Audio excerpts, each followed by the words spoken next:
الحمد للہ رب العالمین وبہ نستعین واشہد ان لا الہ الا اللہ وحدہ لا شریک لہ واشہد ان محمدا عبدہ ورسولہ خاتم النبیین صلی اللہ علیہ وعلی آلہ وصحبہ اجمعین، اما بعد۔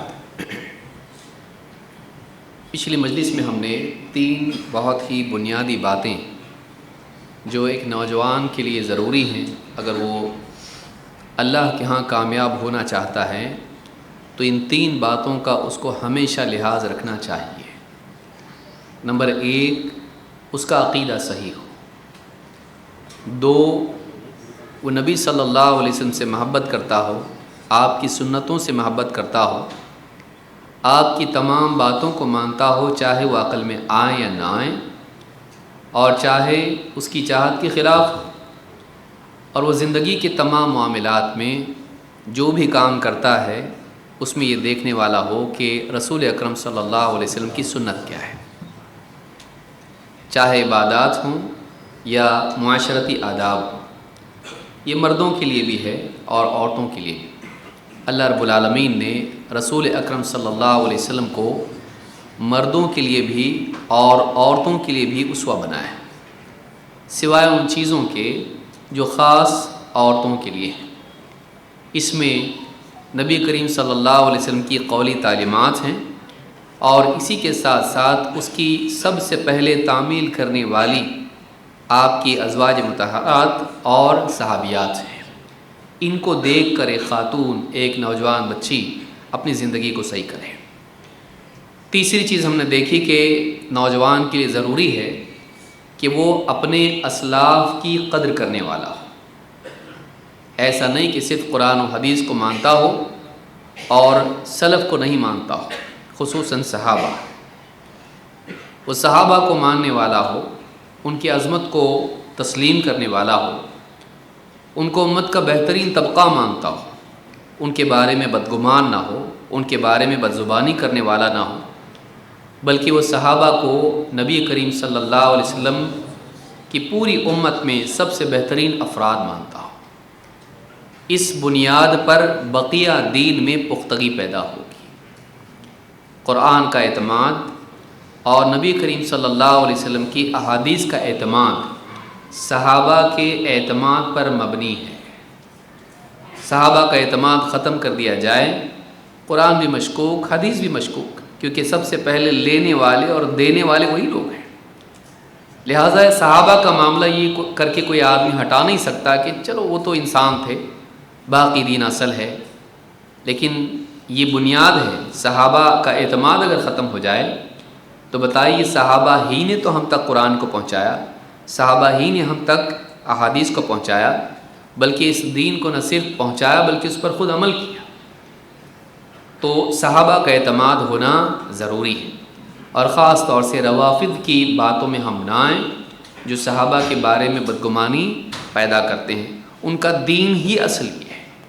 اہل بیت کی محبت میں بقیہ تمام صحابہ کو مجروح قرار دینا، ان کی اوتھینٹسٹی کو ختم کرنا، ان کے اعتماد کو خراب کرنا، یہ ان کا عام دین ہے۔ ان کے اسی پر ساری چیزیں ٹکی ہوئی ہیں۔ اہل بیت کی محبت سے دھوکہ مت کھائیے۔ اہل بیت کی محبت ہمارے لیے بھی ضروری ہے، ہم بھی محبت کرتے ہیں کیونکہ وہ بھی صحابہ میں سے، اور نبی کریم صلی اللہ علیہ وسلم کا خصوصی رشتہ ان سے ہے۔ لیکن اہل بیت کی محبت اگر ہم کو بقیہ صحابہ کی دشمنی تک لے جاتی ہے تو یہ چیز آخرت میں جرم بنے گی۔ ابو بکر صدیق رضی اللہ تعالیٰ عنہ اہل بیت کے مقابلے میں افضل ہیں، کیونکہ وہ ساری امت میں سب سے افضل ہیں۔ اللہ کے نبی صلی اللہ علیہ وسلم نے اللہ کے نبی صلی اللہ علیہ وسلم پر سب سے پہلے ایمان لانے والے ابو بکر صدیق رضی اللہ تعالیٰ عنہ، اللہ کے نبی صلی اللہ علیہ وسلم کا سب سے زیادہ ساتھ دینے والے ابو بکر صدیق رضی اللہ تعالیٰ عنہ، جن کے بارے میں اللہ کے نبی صلی اللہ علیہ وسلم نے فرمایا اگر میں کسی کو خلیل بناتا تو ابو بکر کو بناتا، کسی اور کا نام نہیں لیا۔ آپ صلی اللہ علیہ وسلم نے کہا کہ میں نے سب کا مال ابو بکر کے مال سے زیادہ کسی کے مال نے مجھ کو اتنا فائدہ نہیں پہنچا، کسی اور کا نام نہیں لیا۔ آپ نے اپنے ساتھ ہجرت کے سفر میں ابوبکر صدیق رضی اللہ عنہ کو رکھا، کسی اور کو نہیں۔ آپ نے اپنے مصلی پر، جائے نماز پر امامت کے لیے اپنی زندگی میں ابوبکر صدیق رضی اللہ عنہ کو کھڑا کیا جب کہ آپ بیمار تھے۔ سوچئے کتنی ساری فضیلتیں ہیں، تو اس کو فراموش کر دینا یہ بے دینی ہے، بدعقیدگی ہے، بلکہ آخرت کے اعتبار سے ہلاکت ہے۔ لہذا صحابہ کا، اہل بیت کا کی محبت کے نام پر بقیہ صحابہ کے بارے میں بدگمانی کرنا، ان کو فراموش کر دینا یہ ٹھیک نہیں ہے۔ جہاں اہل بیت کا مقام ہے اس کو وہاں رکھیں، جہاں بقیہ صحابہ کا معاملہ ان کو وہاں رکھیں، جہاں خلفائے راشدین کا معاملہ ہے، عشرہ مبشرہ کا معاملہ ہے، بدری صحابہ کا معاملہ ہے، بیت رضوان والے صحابہ ہیں، اور جو بعد میں ایمان لائے، سب کا اپنا اپنا ایک مقام ہے، اپنے اپنے مراتب ہیں۔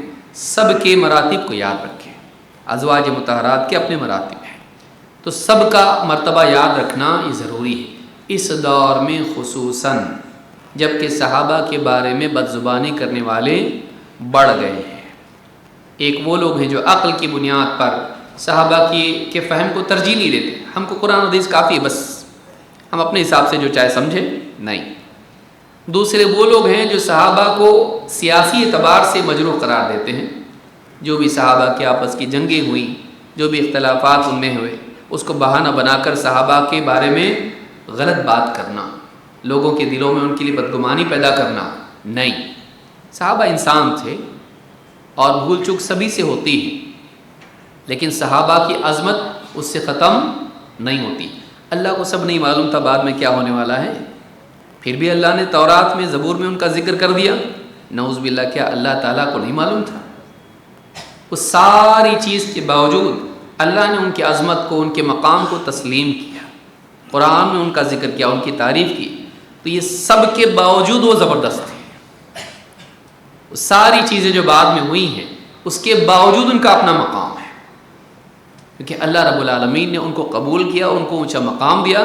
حتیٰ کہ آپ دیکھیں بدر کے صحابہ کے بارے میں اللہ کے نبی صلی اللہ علیہ وسلم نے کیا فرمایا تھا کہ ان کے بارے میں اللہ تعالیٰ نے کہا کہ اب جو بھی کرنا چاہو کرو، یعنی اگر یہ کوئی غلطی بھی کر لیں، انہوں نے ایسا کام کیا ہے کہ اب اس کے بعد جو چاہیں عمل کریں۔ حالانکہ وہ لوگ ویسے نہیں تھے، گناہوں سے بچنے والے لوگ تھے، لیکن اللہ تعالیٰ نے علل اعلان ان کے لیے مغفرت کا وعدہ کر دیا کہ اب جو چاہے عمل کرو، اور اللہ کے نبی صلی اللہ علیہ وسلم نے اسی بنیاد پر ان کے ساتھ درگزر کا معاملہ کیا اپنی زندگی میں۔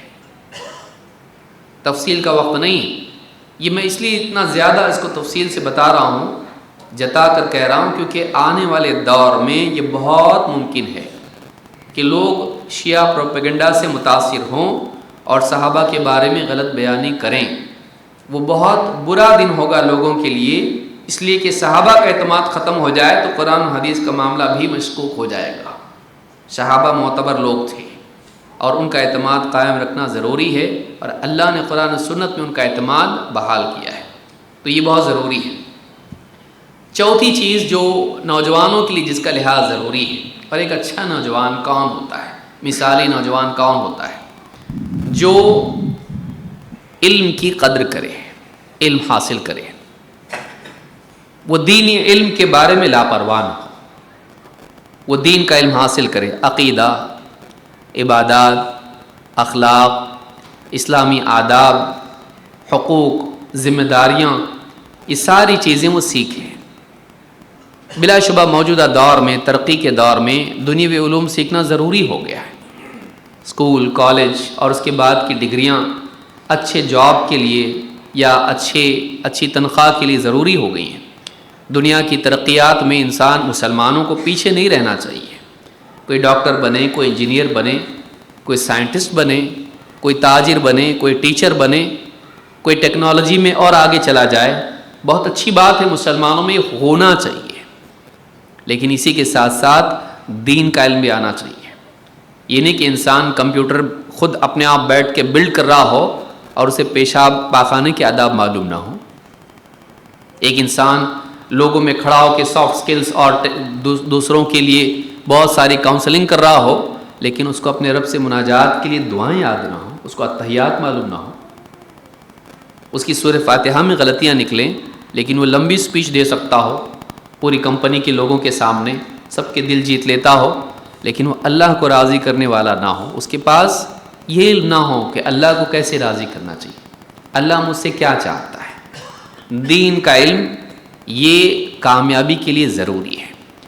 دنیاوی علوم دور کے اعتبار سے بدلتے رہتے ہیں، ان کی اپنی اپنی ضرورت ہوتی ہے، آدمی وہ علم حاصل کرے، لیکن دین کا علم ضروری ہے۔ اللہ کے نبی صلی اللہ علیہ وسلم فرماتے ہیں من یرید اللہ بہ خیرا یفقہہ فی الدین، اللہ تعالیٰ جس کے لیے بھلائی کا ارادہ کرتا ہے اس کو دین کی گہری سمجھ عطا فرماتا ہے، دین میں تفقہ دیتا ہے۔ تفقہ کہتے ہیں گہری سمجھ کو، ڈیپ انڈرسٹینڈنگ، صرف باتیں سرسری معلومات نہیں، گہرائی کے ساتھ اس کو معلوم ہو کہ اس بات کا کیا مطلب ہے، اس حدیث کا کیا مطلب ہے۔ ایاک نعبد و ایاک نستعین جب میں پڑھتا ہوں اس کا مطلب کیا ہے، اہدنا الصراط المستقیم جب ہم مانگتے اللہ سے اس کا مطلب کیا ہے، قل هو اللہ احد ہم کہتے ہیں اس کا مطلب کیا ہے، فصل لربک وانحر جب ہم کہتے ہیں اس کا مطلب کیا ہے، ہم کو معلوم ہونا چاہیے۔ لا اعبد ما تعبدون کہہ رہا ہوں تو اس کا مطلب کیا ہے، معلوم ہونا چاہیے۔ تو جو دین میں بنیادی علوم ہیں ہمارے پاس ہونے چاہیے۔ اللہ کے نبی صلی اللہ علیہ وسلم فرماتے ہیں اللہ جس کے ساتھ بھلائی کا ارادہ کرتا ہے اس کو دین کی گہری سمجھ عطا فرماتا ہے۔ دنیا کا علم اس کا اپنا ایک فائدہ ہے، لیکن وہ علم قبر تک ہے، قبر میں نہیں ہے۔ قبر میں فائدہ دے گا وہ نہیں، اس کے سوالات ہی نہیں، رب کون، دین کیا، نبی کون، اس کی معرفت اگر نہ ہو دنیا کی ساری ٹیکنالوجی کا علم کیا فائدے کا۔ لہٰذا یہ علم بہت ضروری، اس کے ساتھ آپ دنیا کے علوم حاصل کریں بہت اچھی بات ہے، ہم دوسروں سے آگے بڑھیں، پیچھے کیوں رہیں، لیکن ہم دنیا کے علوم میں دوسروں سے آگے چلے جائیں اور ہم کو نہ عقیدہ معلوم ہو، نہ پیشاب پاخانے کے بارے میں معلوم ہو، نہ نماز کے بارے میں معلوم ہو، نہ روزہ معلوم ہو، نہ ہم کو دوسری عبادات معلوم ہو، نہ سنتوں کا علم ہم کو ہو، موٹی موٹی دعائیں تک ہم کو یاد نہ ہو، کھانے کے بعد کی دعا ہم کو یاد نہیں، نیند سے بیدار ہونے کے بعد کی دعا ہم کو معلوم نہیں، صبح شام کے اذکار ہم کو معلوم نہیں، نماز کے بعد کے اذکار معلوم نہیں، نماز کے اندر کے اذکار معلوم نہیں، حتیٰ کہ سورہ فاتحہ بھی ہم صحیح نہیں پڑھ پائیں، تو یہ بدقسمتی ہے، یہ زوال ہے، یہ ناکامی ہے۔ دین کا علم حاصل کریں، قرآن بیٹھے مسجد کے کسی امام کے ساتھ یا کوئی معلم ہے اس کے ساتھ بیٹھے اپنا قرآن صحیح کریں، دعائیں یاد کریں، اسی طرح سے عقائد معلوم کرے، دینی دروس میں حاضر ہو، اسی طرح سے علماء سے اتصال کر کے ان سے مل کے پوچھ کے فون پہ جیسا بھی ہوتا ہے ان سے مسائل معلوم کریں، جو جو اس کی زندگی میں مسائل آتے ہیں، چاہے وہ ذاتی زندگی کے ہوں یا اسی طرح سے شادی شدہ زندگی کے ہوں یا کوئی اور مسئلہ ہو، ان سے رہنمائی لیں۔ آپ دیکھیے ابن عباس رضی اللہ تعالیٰ عنہ کے بارے میں فرماتے ہیں لما توفی رسول اللہ صلی اللہ علیہ وسلم، جب اللہ کے رسول صلی اللہ علیہ وسلم کی وفات ہوئی، قلت لرجل من الانصار، میں نے ایک انصاری صحابی سے کہا یا فلان حلم، اے فلان چلو، فلنسأل اصحاب النبی صلی اللہ علیہ وسلم فإنہم اليوم کثیر، آؤ چلو نبی صلی اللہ علیہ وسلم کے صحابہ آج اتنے سارے موجود ہیں، چلو ان سے چل کے ہم علم حاصل کرتے ہیں۔ صحابہ کے پاس کون سا علم تھا؟ قرآن و سنت کا علم تھا، نبی صلی اللہ علیہ وسلم کی حدیثیں ان کے پاس تھی، کہا چلو صحابہ سے وہ علم حاصل کرتے ہیں، بہت سارے صحابہ آج موجود ہیں۔ فقال وعجبا لک یا ابن عباس، کہا اے ابن عباس تم پر بھی تعجب ہے، اتر الناس یحتاجون الیک، جن صاحب سے ڈسکس کیا اپنا پروجیکٹ، انہوں نے کیا کہا پروجیکٹ کیا ہے؟ نبی صلی اللہ علیہ وسلم کا علم صحابہ کے پاس ہے، اتنے سارے صحابہ ہیں، ایک کام کرتے ہیں ایک ایک کے پاس جا کے وہ سارا علم ہم جمع کرتے ہیں۔ علم جمع کرنے کا پروجیکٹ تھا کس کا؟ ابن عباس۔ جوان ہے، نوجوان ہیں، ان کی تڑپ کیا ہے؟ بزنس مین بننا ہے مجھ کو، بہت شہرت کمانی دنیا میں، مال جمع کرنا ہے۔ ان کا خواب تھا کہ نبی صلی اللہ علیہ وسلم کا علم جمع کیا جائے۔ تو کہا کہ اب جس سے بات کی اس نے ڈیمورلائز کر دیا، کہا ابن عباس تمہارا حال بھی عجیب ہے، کیا لوگوں کو تمہاری ضرورت پڑے گی؟ اترنا سے یحتاجون الیک وفی الناس من اصحاب النبی صلی اللہ علیہ وسلم من ترا، اتنے سارے صحابہ دیکھ رہے ہو لوگوں کے درمیان ہیں اور لوگوں کو تمہاری ضرورت پڑے گی؟ کون آئے گا تمہارے پاس؟ تمہاری کس کو ضرورت پڑے گی کہ تم علم جمع کر رہے ہو؟ تمہاری کسی کو ضرورت نہیں ہے۔ نوجوان کو ایسے لوگوں سے متاثر نہیں ہونا چاہیے جو اس کی ہمت توڑتے ہیں۔ خیر کے کام میں نہیں بولنے والے، ہمت توڑنے والے، ان کی باتوں میں نہیں آنا چاہیے۔ اتر الناس يحتاجون الیک وفی الناس من اصحاب النبی صلی اللہ علیہ وسلم من ترى فترک ذلك واقبلت علی المسألہ۔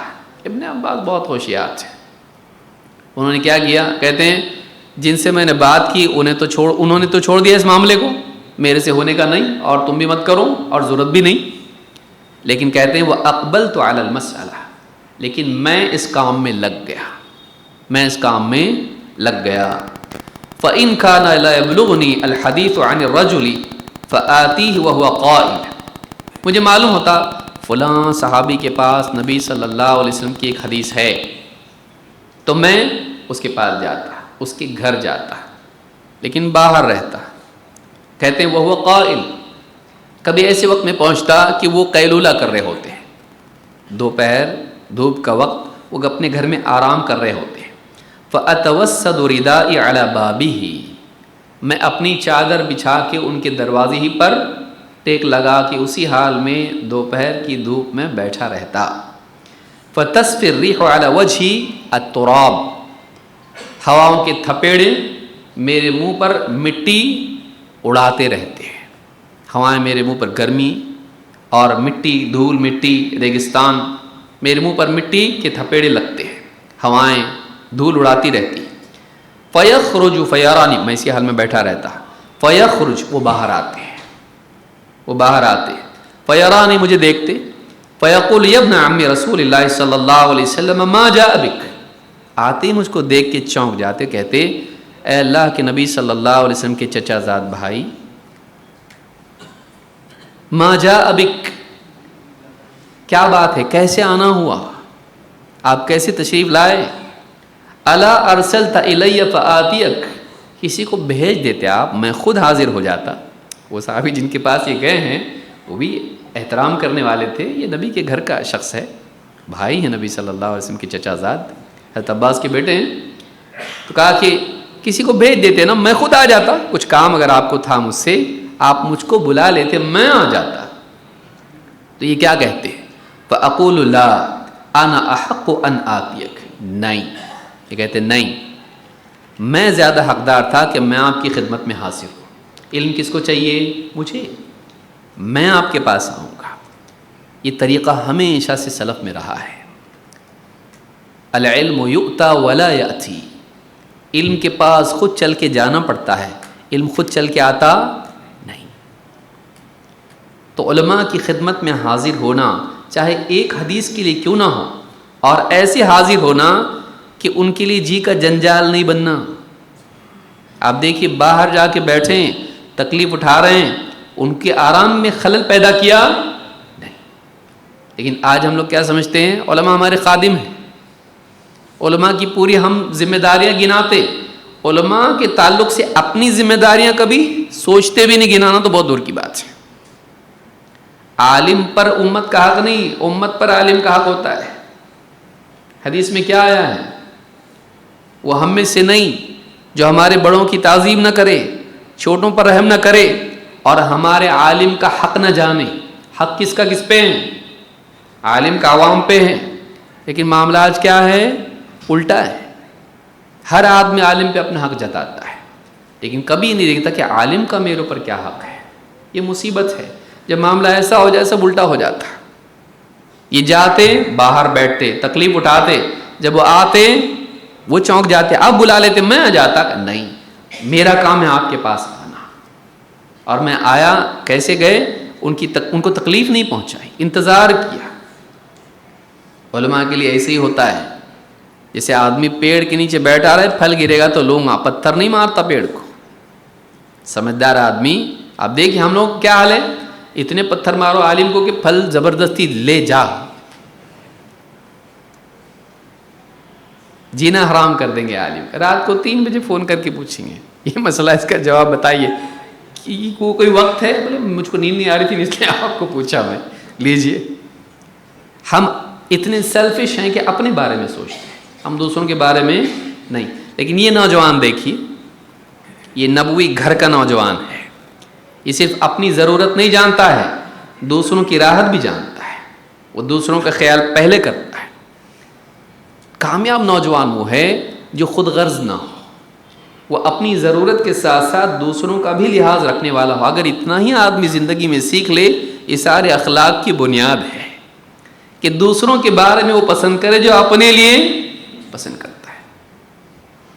تو یہ جا کے باہر بیٹھے رہتے، وہ کہتے نہیں میں زیادہ حقدار تھا کہ آپ کے پاس آؤں، فَأَسْأَلُهُ عَنِ الْحَدِيثِ، پھر میں ان سے وہ حدیث پوچھتا۔ قال فبقي الرجل حتى رآني وقد اجتمع الناس علي، وہ جو پہلے صاحب تھے جن سے میں نے اپنا کام ڈسکس کیا تھا اور جو الگ ہو گئے، میرے سے نہیں ہونے کا یہ کام اور ضرورت بھی نہیں اس کی، تم بھی مت کرو۔ کہتے ہیں کہ میں بھی جیا اور وہ بھی زندہ رہ گئے، اور ایک وقت ایسا آیا کہ میں نے وہ سارا علم صحابہ سے جمع کیا اور پھر لوگ میرے اطراف جمع ہونے لگے، لوگ مجھ سے پوچھنے لگے، ایک ایک کر کے صحابہ دنیا سے گئے اور میں رہا، وہ بھی زندہ رہے جن سے میں نے بات کی تھی، اور پھر بعد میں انہوں نے دیکھا کہ وقد اجتمع الناس علی، لوگ میرے آس پاس جمع ہونے لگے کیونکہ میں نے علماء سے علم حاصل کیا۔ فقال كان هذا الفتى اعقل مني، ان کی زبان سے کیا نکلا؟ یہ نوجوان مجھ سے زیادہ ہوشیار نکلا، یہ نوجوان مجھ سے زیادہ عقل مند تھا۔ کیوں عقل مند تھا؟ اس نے وقت سے پہلے مستقبل کی ضرورت کو بھانپا، اس کا ویژن بہت بڑا تھا۔ ابھی صحابہ ہیں، ہمیشہ تھوڑی رہیں گے، نبی صلی اللہ علیہ وسلم رہے، آپ بھی گئے نا، صحابہ بھی جائیں گے، اور علم جاتا ہے عالموں کے ساتھ، تو ان کے جانے سے پہلے جو علم نبی صلی اللہ علیہ وسلم کا ان کے پاس ہے وہ لینا چاہیے۔ ہم اگلی جنریشن ہیں، ہم جوان ہیں، بزرگ صحابہ ہیں، چلے جائیں گے، وہ علم لے لو تاکہ پھر ہم اگلی نسل کو وہ منتقل کر سکیں۔ علماء کے جانے سے پہلے علم حاصل کر لینا، ان کو سمجھاؤ۔ بعد میں جب دیکھا کہ اب لوگ ان کے پاس جمع ہونے لگے کیونکہ ان کے پاس علم تھا، تب انہوں نے کہا کہ یہ نوجوان مجھ سے زیادہ عقل مند تھا۔ تو شروع میں کہا کیا ضرورت ہے، کیوں اتنی تکلیف اٹھا رہے ہو، نہیں ضرورت پڑنے والی تمہاری۔ بعد میں کیا کہا، یہ مجھ سے زیادہ، لیکن اب وہ اتنا دور واپس نہیں آ سکتا۔ وہی لوگ جو آپ سے کریں کیا پاگل ہے، کیوں جاتا درس میں، کچھ اچھا کام کر، کما، پیکج بڑھا، وہ اسکل کا دیکھ، وہ فلاں کورس چل رہا اس میں جا، کہاں جاتا عقیدہ، عقیدہ بس ہو گیا عقیدہ تیرا، فقہ کے درس، عقیدے کے درس، سیرت کے درس، فلاں درس، تفسیر کا درس، کیا لگائیں، جا کچھ تو بھی کچھ اسکل سیکھ۔ بعد میں وہی کہے گا نہیں، آخرت میں جانے کے بعد تو واقعی احساس ہوگا کاش کہ میں یہ سیکھتا، کیونکہ اس نے علم حاصل کیا، کئیوں کی ہدایت کا ذریعہ بنا، اور اس کا نامہ اعمال میں سب کی ہدایت، عمل اور اس کے دینداری کا ثواب آیا، اور یہ اوپر کے درجے میں جنت میں گیا، اور میرے پیکج کے حساب سے میں وہاں ہوں۔ تو دین کا علم، ہم یہ نہیں کہتے کہ دنیا علوم آپ حاصل نہ کریں، آپ دنیا میں بھی آگے رہیں، لیکن دین میں پیچھے رہ کے دنیا میں آگے کیا مطلب ہے؟ دین میں بھی آگے رہنا، دین کا علم حاصل کرنا۔ امام الدارمی نے روایت نقل کی ہے، تو یہ روایت بتاتی ہے کہ ابن عباس رضی اللہ تعالیٰ عنہ نے وقت سے پہلے محسوس کیا کہ اب وقت ہے، علماء موجود ہیں، صحابہ موجود ہیں، اس وقت کے علماء صحابہ، ان سے علم حاصل کرنا چاہیے۔ فلسفی کا علم حاصل نہیں کیا، کون سا علم؟ نبی صلی اللہ علیہ وسلم والا علم، ہمارے نبی صلی اللہ علیہ وسلم کی احادیث والا علم۔ تو معلوم ہے کہ علم کی اصل کیا ہے؟ نصوص، قرآن، سنت، یہ اصل علم ہے۔ دینی مجالس میں بیٹھ کے آدمی سیکھے، تو یہ چوتھی چیز ہے۔ 5، علم کہاں سے آتا؟ ہوا سے نہیں، علم علماء سے ملتا ہے، جیسا آپ نے دیکھا علماء کی ماتحتی، علماء سے جڑے رہنا، علماء کا احترام کرنا، اور علماء سے پوچھتے رہنا، سیکھتے رہنا، ان کی صحبت میں بیٹھنا نوجوان کی کامیابی کے لیے بنیاد ہے۔ بعض اوقات کتابوں سے علم آ جاتا، زندگی میں ادب نہیں آتا۔ علم والا بدتمیز نہیں بننا کبھی بھی، کیونکہ ادب کے لیے اسوہ چاہیے ہوتا ہے۔ جب آدمی دیکھتا ہے سیکھتا ہے، علماء کی صحبت میں رہتا ہے، علماء آپس میں کیسا رہتے ہیں، لوگوں کے ساتھ کیسا سلوک کرتے ہیں، کیسے بات کرتے ہیں، کیسے اٹھتے بیٹھتے ہیں، جب آدمی دیکھتا ہے تو اس کی زندگی میں ادب آتا ہے۔ بلکہ سلف علم سے پہلے ادب سیکھتے تھے۔ ادب کس کو کہتے ہیں؟ ڈسپلن، اخلاق۔ ورنہ آپ دیکھیں بعض اوقات چیپٹر 2 ورس 3 معلوم ہوتا ہے آدمی کو، لیکن اخلاق نہیں ہوتے، بات کرنے کی تمیز نہیں ہوتی آدمی میں، نہ اپنوں سے نہ پرایوں سے، گھمنڈ آ جاتا آدمی میں معلومات کا۔ معلومات علم نہیں ہے، علم ڈیٹا نہیں ہے، یاد رکھیے اس بات کو۔ علم کا مطلب ڈیٹا نہیں، DATA۔ بغیر خشیت کے علم نہیں۔ علم وہ ہے جو دل میں خشیت، ادب، تعظیم پیدا کرے۔ خالی معلومات کمپیوٹر میں بھی رہتی۔ واقعی علم وہ ہے کہ جو انسان کی زندگی میں خشیت پیدا کرے، اللہ کا خوف پیدا کرے، سینس آف رسپانسبلٹی پیدا کرے، ڈسپلن پیدا کرے، ادب پیدا کرے۔ اسی لیے اللہ تعالیٰ نے قرآن کریم میں کیا فرمایا؟ انما یخشی اللہ من عبادہ العلماء۔ اللہ سے، اللہ کے بندوں میں وہی لوگ خشیت رکھتے ہیں جو علم والے ہیں۔ اسی لیے ابن قیم رحمۃ اللہ علیہ فرماتے ہیں، اور کئی علماء نے بات کہی ہے کہ علم کے ساتھ اگر خشیت جمع نہ ہو تو وہ علم نہیں ہے۔ جو علم انسان کے اندر اللہ کا خوف ہی پیدا نہ کرے، اللہ کی عظمت اور اپنے چھوٹے ہونے کا احساس پیدا نہ کرے، علم ہے وہ۔ جو علم انسان کو اپنے بڑا ہونے کا احساس دلائے، وہ کبھی اللہ والا علم نہیں ہو سکتا ہے۔ وَرَبَّكَ فَكَبِّرْ، اپنے رب کی بڑائی بیان کر۔ وَعِبَادُ الرَّحْمَنِ الَّذِينَ يَمْشُونَ عَلَى الْأَرْضِ هَوْنًا، رحمان کے بندے تو ہیں جو زمین میں تواضع کے ساتھ چلتے ہیں، ہمبل ہو کے چلتے ہیں، گھمنڈ کے ساتھ نہیں۔ ڈیٹا گھمنڈ پیدا کرتا ہے، علم تواضع پیدا کرتا ہے، خشیت پیدا کرتا ہے۔ علم یہ نہیں کہ آدمی لوگوں کے سامنے علم کا اظہار کرے، علم ایک رسپانسبلٹی ہے۔ وَمَاذَا عَمِلَ فِيمَا عَلِمَ، آپ حدیث سن چکے ہیں، علم پہ کتنا عمل کیا۔ علم ایک ذمہ داری ہے، وہ اللہ کے ہاں شرف ہے، بندوں کے ہاں اپنا شرف جتانے کی چیز نہیں۔ میری معلومات بہت زیادہ ہے، پوچھو کیا پوچھنا ہے، نہیں۔ بلکہ سلف ڈرتے تھے۔ سلف کے ہاں ادب یہ تھا، 10 عالم اگر بیٹھے ہوئے ہوں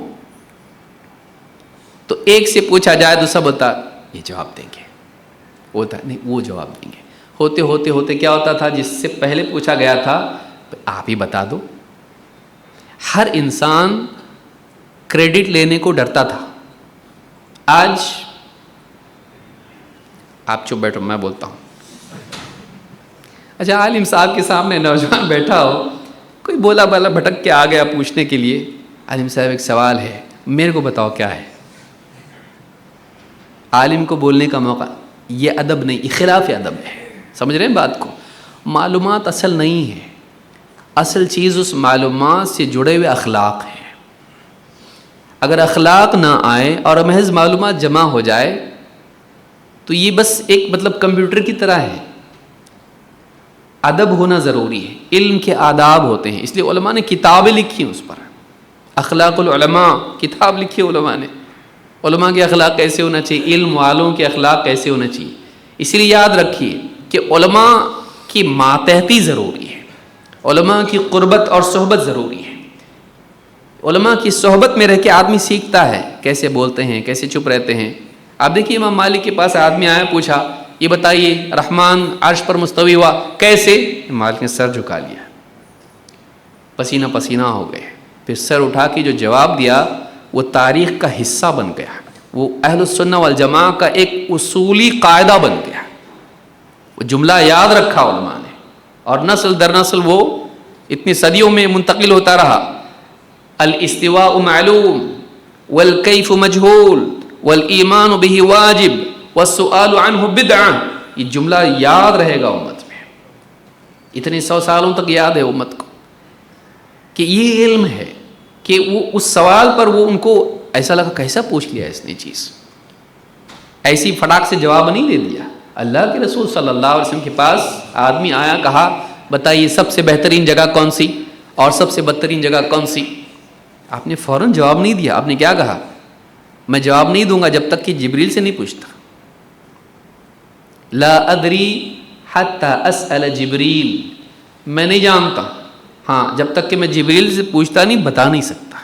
جبریل آئے, بتایا سب سے بہترین جگہ مساجد, سب سے بدترین جگہ بازار. آپ نے پھر جواب دیا. یہ ادب ہے علم کا. یہ کیسے سیکھنے ملتا ہے؟ جب آدمی علماء کے ساتھ بیٹھتا, خالی data chat G P T Google اور یہ وہ سب کرتا بیٹھے گا, اس کو ادب نہیں آئے گا, معلومات آئے گی اس کو. حکمت معلومات کے صحیح استعمال کا نام ہے. آدمی کو بعض اوقات معلومات مل جاتی ہے لیکن وزڈم حکمت نہیں مل پاتی ہے. حکمت یہ ہے کہ چیز کو اس کی مناسب جگہ پر رکھا جائے. کب بولنا, کب چپ رہنا, کب آگے بڑھنا, کب پیچھے ہٹنا, کیا کیسا بولنا.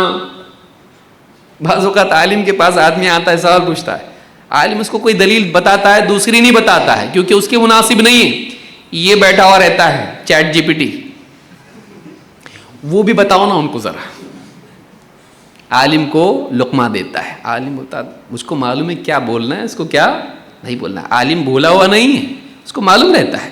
لیکن عالم کیا کرتا ہے کہ اس کے لیے یہ دلیل مناسب نہیں, اس کے لیے یہ دلیل مناسب. 50 دلیل ہیں لیکن یہ نہیں سمجھ پائے گا, اس میں اور شبہات بڑھیں گے.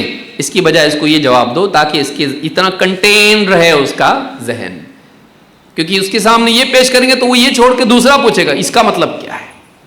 وہ عالم کو معلوم ہوتا ہے لیکن ظالم کو معلوم نہیں ہوتا ہے. خالی معلومات اصل نہیں, یاد رکھیے اس کو. موجودہ دور میں جو ایک فتنہ پیدا ہوا ہے وہ یہی ہے کہ آپ کے پاس معلومات زیادہ ہونا چاہیے, چاہے آپ کو معلومات کا استعمال نہ آتا ہو. انسان کے پاس پیسہ ہو اور اس کو استعمال اس کا معلوم نہ ہو تو نقصان کرے گا آدمی, اپنا بھی اور دوسروں کا بھی.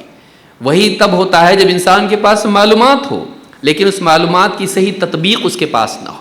اس کو کیسے اپلائی کیا جائے, اس کا کیسے استعمال کیا جائے, اس کو معلوم نہیں ہے. یہ جو ادب ہے یہ علماء کی صحبت سے ملتا ہے, اہل علم کے ساتھ میں رہنے سے معلوم پڑتا ہے. ایوب سختیانی رحمہ اللہ فرماتے ہیں 131 ہجری کی وفات ان کی, آج سے یعنی تقریباً 1300 سال سے زیادہ پرانے ہیں یہ. کہتے ہیں ان من سعادت الحدث والاعجمی ان یوفقہم اللہ لعالم من اہل السنہ, کہ کسی نوجوان یا کوئی عجمی اسلام میں داخل ہوا, اس کی سعادت یہ ہے, اس کے لیے کامیابی یہ ہے, کامیابی کی شروعات اس کی یہاں سے ہوتی ہے کہ اللہ تعالیٰ کسی اہل سنت کے عالم سے اس کو جوڑ دیتا ہے. عالموں سے, علماء سے جڑنا یہ سعادت ہے. علماء سے محرومی یہ بگاڑ کی شروعات ہے. تو کبھی بھی اس دھوکے میں نہیں رہنا, ابھی تو چیٹ جی پی ٹی کا زمانہ ہے, عالم کی کیا ضرورت ہے, بٹن دباؤ جواب پاؤ, بٹن دباؤ جواب غلط پاؤ جہنم میں جاؤ. یاد رکھیے اس کو. اب جو لوگ چیٹ جی پی ٹی جانتے ہیں, اے آئی وغیرہ, ان کو معلوم ہوگا وہ ہیلوسینیٹ بھی کرتا ہے. کیا مطلب ہے اس کا؟ ہیلوسینیٹ کرتا ہو یعنی کانفیڈنس کے ساتھ میں آپ کو غلط جواب دیتا ہو, ایک دم پکا جواب دے گا وہ, بلکہ کبھی کبھی تو آپ کے مشورے بھی مان لیتا. بالکل صحیح کہا آپ نے, بولتا ہو آپ غلط بول رہے ہو اس کو, پھر بھی مانتا ہو آپ کی بولتے. بالکل ایسی بات ہے. تو آپ کتنا ڈیپینڈ رہیں گے. عالم کا کوئی بدل نہیں ہے, کتاب عالم کا سبسٹیٹیوٹ نہیں ہے, اس کو یاد رکھیے. کتاب کی اپنی اہمیت ہے لیکن اللہ نے خالی کتاب بھیجا ہے, نبی بھی بھیجا, نبی اور رسول بھیجے. زیادہ کتابیں ہیں کہ نبی ہیں؟ سوچیے. اللہ تعالیٰ نے نبیوں کو بھیجا, رسولوں کو بھیجا. ثم ارسلنا رسلنا تترا, ایک کے بعد ایک اللہ نے رسول بھیجے. کتابیں منتخب ہیں لیکن رسول بہت ہیں, کیونکہ کتاب پڑھانے والوں کی ضرورت زیادہ رہتی ہے. اسکول میں کیا کرتے آپ, کاہے کو اتنا فیس دینے کا, کتابیں کتنے میں آ رہی ہیں, 1000 میں پورا سیٹ آ جا رہا. گھر پہ پڑھ بیٹا, چنو گڈو منو پڑھ. اسکول کیوں جاتا تو, ٹیچر کی کیا ضرورت ہے, پڑھ. کرتے ایسا, پڑھنا تو آ گیا اس کو, پہلی دوسری تیسری گیا، اس کے بعد چھوڑا کے گھر میں بٹھا دیے، تو تیرے حساب سے پڑھتا رہے، پڑھنا آ گیا تجھ کو. کرتے ایسا نہیں. ٹیچر چاہیے، بلکہ مصیبت کیا ہے، ٹیچر چاہیے اور ایکسٹرا کلاس کا بھی ٹیچر چاہیے. آپ کا بچہ میتھس میں کمزور ہے، آپ کا بچہ مراٹھی میں کمزور ہے، مراٹھی بھی سیکھنا ضروری ہے اس کے لیے، پڑھاؤ اس کو، ایکسٹرا کلاس اس کو لگاتے آپ. ٹیچر، یہ بھی ٹیچر اسکول کا اور باہر بھی ٹیچر ہے اس کے لیے. ہم ٹیچر کی اہمیت کو دنیا میں جانتے ہیں اور دین میں نہیں. جو دنیا کے سفر میں ہمارے لیے ضروری ہے، آخرت کے سفر کے لیے ضروری نہیں، اس میں علماء کی ضرورت نہیں ہے. علماء کا احترام، کبھی بھی علماء کی شان میں بدتمیزی نہیں کرنا کہ کیا کام کی، ان کو انگلش نہیں آتی. انگلش نہیں آتی، تجھ کو عربی آتی؟ سوچیے، مطلب تجھ کو شیکسپیئر چاہیے اور نبی صلی اللہ علیہ وسلم کی زبان نہیں چاہیے تجھ کو. رسول اکرم صلی اللہ علیہ وسلم کی زبان آتی، اس سے زیادہ بڑا شرف کیا ہے بھئی؟ آج انگلش چل رہی، پرانے زمانے میں دوسری زبانیں چلتی تھی. ٹھیک ہے، عالم کو انگلش بھی آئے، اچھی بات ہے، اور بھی زبانیں جہاں رہتا وہاں کی زبان ہے، لیکن سب سے پہلی ضرورت کیا ہے ہماری؟ اللہ اور اس کے رسول کی بات سمجھنا. انگلش سے کیا ہوتا؟ پبلک کی بات سمجھتی ہے، انٹرنیشنل لینگویج آتی ہے ہم کو، بہت اچھی بات ہے. لوگوں کی بات سمجھیں گی نا، کہیں بھی جاؤ لوگوں کی بات سمجھ میں آئیں گی. اللہ اور اس کے رسول کی بات نہیں سمجھ میں آئیں گی تو کامیابی ناکامی کا مدارس پر ہے. لہٰذا کبھی بھی عالم کی، یعنی آپ یہ نہ کریں عالم کچھ بھی نہیں رہتے ہیں، نہیں، عالم کا احترام ہونا چاہیے. جو قوم علماء کا احترام نہیں کرتی ہے وہ ذلیل ہوتی ہے.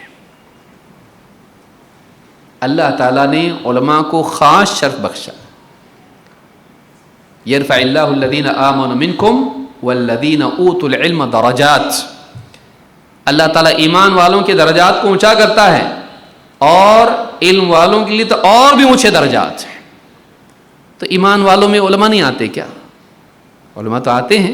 پھر ایمان والوں سے کاٹ کے ان کو بیان کیا. ایمان والے تو ہیں ہی ہیں، ان سے اوپر اور علم والے، ان کے لیے اسپیشل درجات ہے. کیوں؟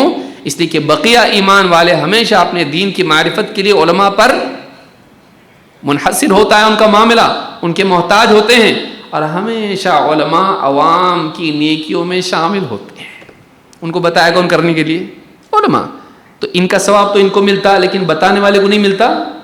تو علماء ہمیشہ عوام کے ثواب میں شریک رہتے ہیں، وہ ہمیشہ اوپر ہی جائیں گے، کیونکہ اللہ کے نیکیوں کے اعتبار سے مراتب ہیں. اور پھر معرفت اللہ کی علم کی بنیاد پر ان کے پاس اور زیادہ ہوتی ہے. زیادہ قرآن کی آیات کو، حدیث کو جانتے ہیں، اللہ کو زیادہ جانتے ہیں، اللہ کو جانتے ہیں، اللہ کے رسول کو جانتے ہیں، اللہ کی مرضیات کو جانتے ہیں.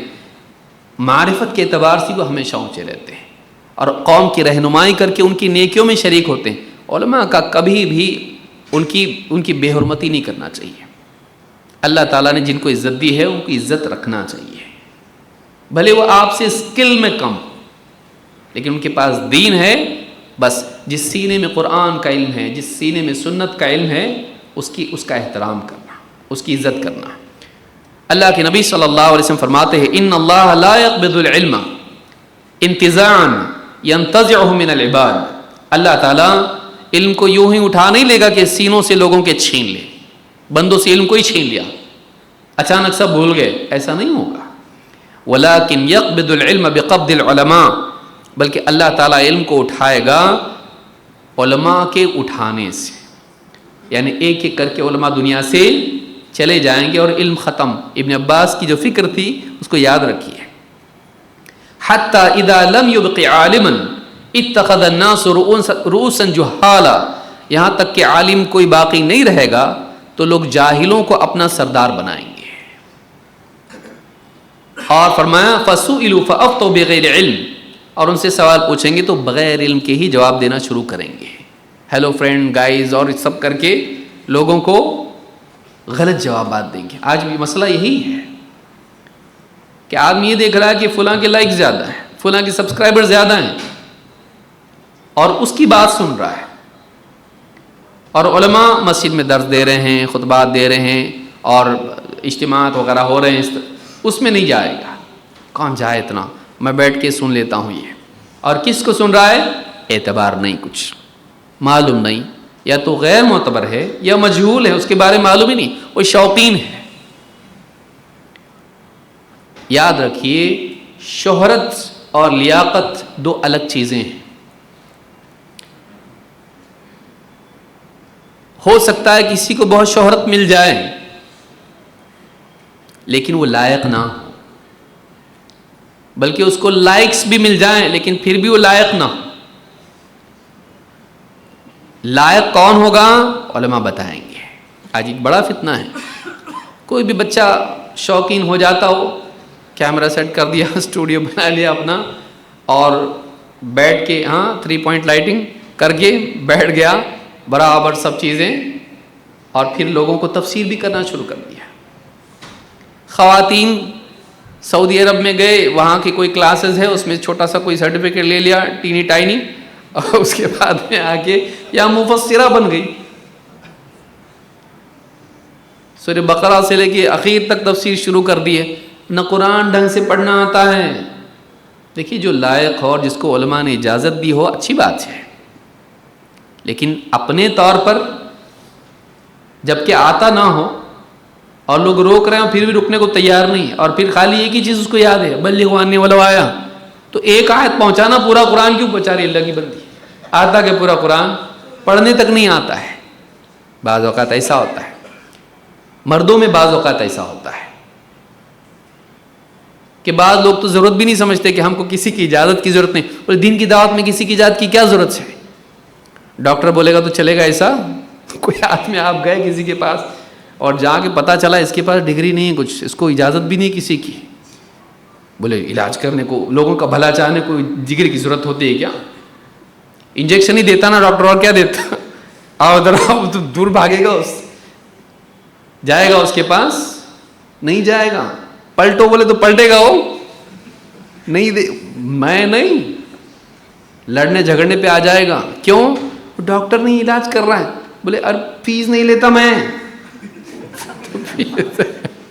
فیس نہیں لیتا ہے، لیکن اللہ کے بندے تو جو انجیکشن دے گا ہو سکتا ہے اس سے بڑی فیس مجھ کو آئی سی یو میں دینی پڑے. دنیا کے میدان میں ڈاکٹر کا معاملہ ہو، انجینئر کا معاملہ ہو، کوئی بھی اور معاملہ ہو، اس میں ایکسپرٹ آدمی دیکھتا ہے اور آتھورائز دیکھتا ہے. یہاں تک کہ گھی، تیل اور شکر کے لیے بھی سب آتھورائز چاہیے اس کو، شہد آتھورائز چاہیے ایک دم اس کو. اور دین کیسا چاہیے؟ آتھورائز نہیں چاہیے، آتھینٹسٹی اس کی نہیں چاہیے. وہ سب کے کھلونا بن گیا، جو چاہے اس کو کرے. ہمیشہ سے سلف میں بات رہی، معتبر کو بتاتا ہے، معتبر سے بتاتا ہے دیکھو ان سے لو، یہ چلتا ہے سلسلہ ہمیشہ. ٹھیک ہے انفرادی طور پر اکا دکا بات کوئی آدمی بتا دے اس کے لیے کوئی مسئلہ نہیں ہے. مستقل آدمی مدرس، معلم اور مفسر اور شارح بن کر بیٹھ جائے اور فقیہ بن جائے. میری رائے میں شیخ البانی کی رائے یہ ہے، شیخ بن باز کی ہے، شیخ عثیمین ایسا بولتے ہیں، اور میرا یہ سٹینڈ ہے. آپ مطلب کہاں ان کے بیچ میں چنو گڈو منو کہاں سے آ گیا؟ تو آپ کس سے کمپیئر کر رہے ہو اپنے آپ کو؟ آپ اپنا اوپینین دے رہے ہو، آپ کو اپنا اوپینین بھی سمجھتا نہیں. ایسے لوگ کھڑے ہو کر امت کا فائدہ کم کرتے، نقصان زیادہ کرتے ہیں. دعوت کا شوق اچھی چیز ہے، علاج کا شوق بھی اچھی چیز ہے، لیکن اس کے لیے صلاحیت ضروری ہے.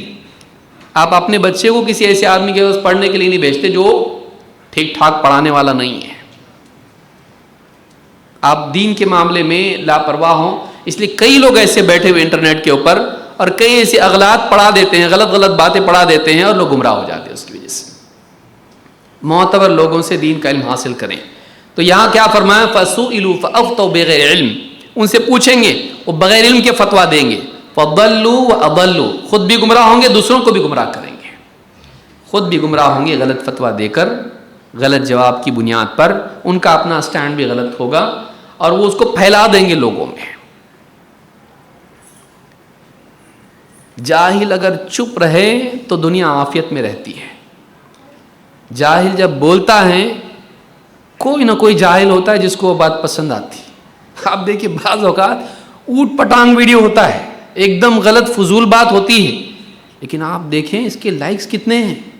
آپ کے بھی نہیں ہوں گے اتنے کہ غلط بات کے چاہنے والے آپ کو ملیں گے. ایک دم گھٹیا قسم کی بات کرنے والا آدمی ہوگا. آپ یوٹیوب پہ دیکھیے بہت سارے ویڈیو ایسے ہیں ایک دم فضول قسم کے ہیں، لیکن آپ سوچیں گے کہ دنیا کے بڑے سے بڑے عالم کو بھی اتنے لائکس نہیں ملے ہیں. کیوں؟ کیونکہ دنیا میں سمجھدار کم ہیں، بیوقوف زیادہ ہیں. وَإِن تُطِعْ أَكْثَرَ مَنْ فِي الْأَرْضِ يُضِلُّوكَ عَنْ سَبِيلِ اللَّهِ، اگر تو اپنے لیے قاعدہ بنا لے کہ زمین میں اکثریت کے پیچھے چلنے لگے تو اس کو اللہ کے راستے سے بھٹکا دیں گے. میجورٹی بہت بڑی تعداد کا صحیح ہونا ضروری نہیں ہے، غلط بھی ہو سکتے ہوں، بلکہ اکثر غلطی نکلتا ہے اس میں. اسی لیے آپ دیکھیں نیک لوگوں کے لائکس کم ہیں، فلم سٹار، سپورٹس مین اور بے حیا قسم کے لوگ ہیں، ان کے لائکس اور ان کے سبسکرائبر زیادہ ہیں. کیا کریں گے آپ؟ وہ سب سے مہان ہیں؟ اچھے لوگ ہیں وہ؟ نہیں، کیونکہ لوگوں کی پسند ہی عجیب ہے. تو آپ اس بنیاد پر طے کریں کہ کون اچھا ہے کون برا ہے، کون معتبر ہے کون غیر معتبر ہے. نہیں، یہ پیمانہ ہمارا نہیں ہونا چاہیے. تو اس حدیث سے بات معلوم ہوتی ہے کہ علماء ایک ایک کر کے دنیا سے جائیں گے اور ان کی جگہ پر ایسے لوگ آئیں گے کہ جن کے پاس علم نہیں ہوگا، اور بغیر علم کے وہ لوگوں کی رہنمائی کریں گے اور خود بھی گمراہ ہوں گے، دوسروں کو بھی گمراہ کریں گے. ہمیشہ علماء سے اپنے آپ کو جوڑے رکھیں، ہمیشہ ایسے لوگوں سے جوڑے رکھیں جو دین کا گہرا علم رکھتے ہیں، اور پھر علماء آپ کو بتائیں گے کہ ان سے علم لینا چاہیے. آدمی بولتا ہے نا کیسے معلوم ہوگا کس سے علم لینا نہیں؟ علماء بتائیں گے، کیونکہ ان کو معلوم ہوتا کون لائق ہے. بھائی کلاس میں سارے اسٹوڈنٹ مل کے طے کرتے کون پاس کون فیل، کون طے کرتا ہے؟ ہاں نہیں، اس کو پاس ہونا چاہیے، بہت اچھا بچہ ہے. ایسا ہوتا ٹیچر طے کرتا کون لائق ہے کون نہیں ہے، اس کو معلوم ہے. تو اسی طرح سے علماء دیکھتے ہیں کہ آئندہ ہمارے بعد کون کام کرے گا، کون لائق ہے، کون رہنمائی کرتا ہے، کون اس لائق ہے کہ لوگ اس سے دین کا علم لیں. یہ طریقہ ہمیشہ سے ہر چیز میں رہتا ہے، دین میں بھی یہی طریقہ ہے، اس کو یاد رکھیے. باقی چھوٹے موٹے معاملات جو دین کے متفق علیہ ہیں، 5 ٹائم کی نماز پڑھنا چاہیے، شراب نہیں پینا چاہیے، جوا نہیں کھیلنا چاہیے، زنا نہیں کرنا چاہیے، چوری نہیں، جھوٹ نہیں، اس طرح کی چیزیں بتانے کے لیے بہت ڈگری کی ضرورت نہیں ہے. آدمی اپنے طور پر لوگوں میں یہ بات کر سکتا ہے.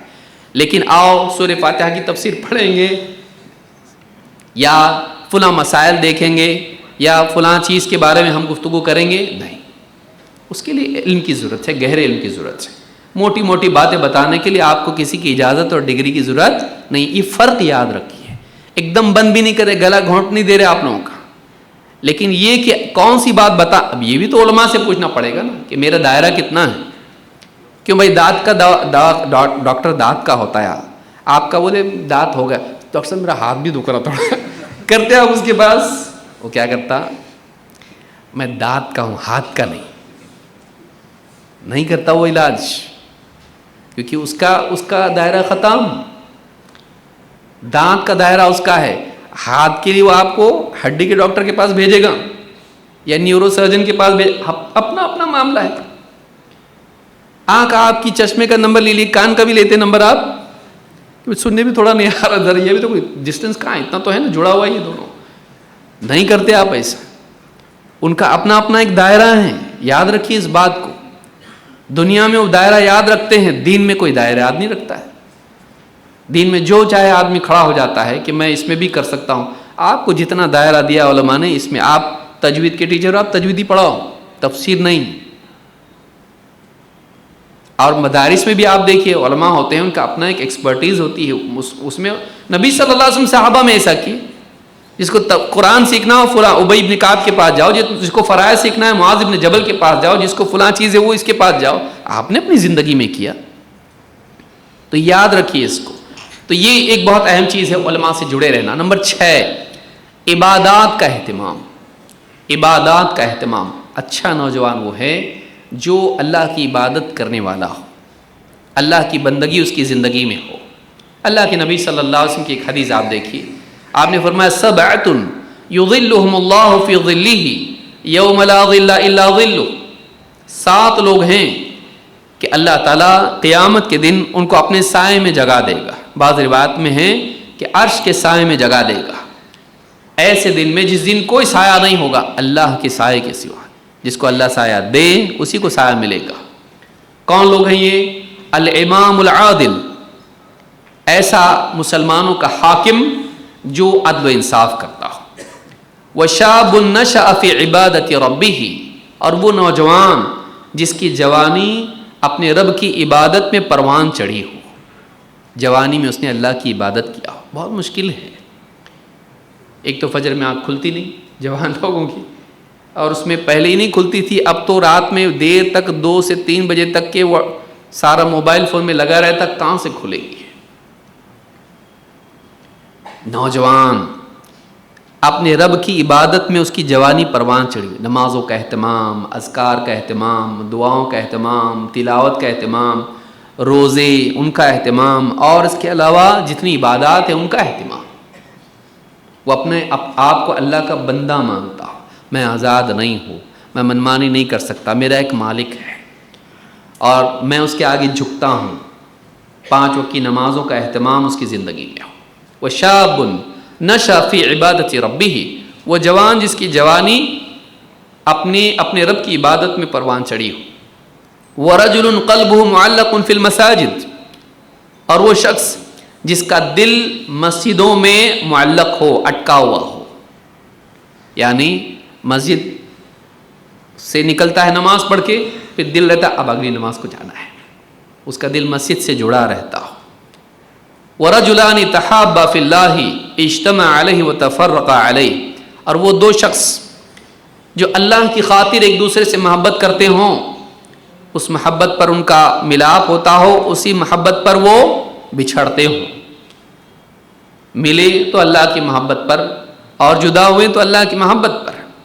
وَرَجُلٌ طَلَبَتْهُ امْرَأَةٌ ذَاتُ مَنصِبٍ وَجَمَالٍ فَقَالَ إِنِّي أَخَافُ اللَّهَ، اور وہ شخص جس کو ایک بڑے گھر کی خوبصورت عورت، اچھے خاندان کی خوبصورت عورت اس کو گناہ کی دعوت دے، زنا کی دعوت دے، ناجائز تعلق قائم کرنے کی دعوت دے، اور وہ کہے انی اخاف اللہ، میں ایسا نہیں کر سکتا.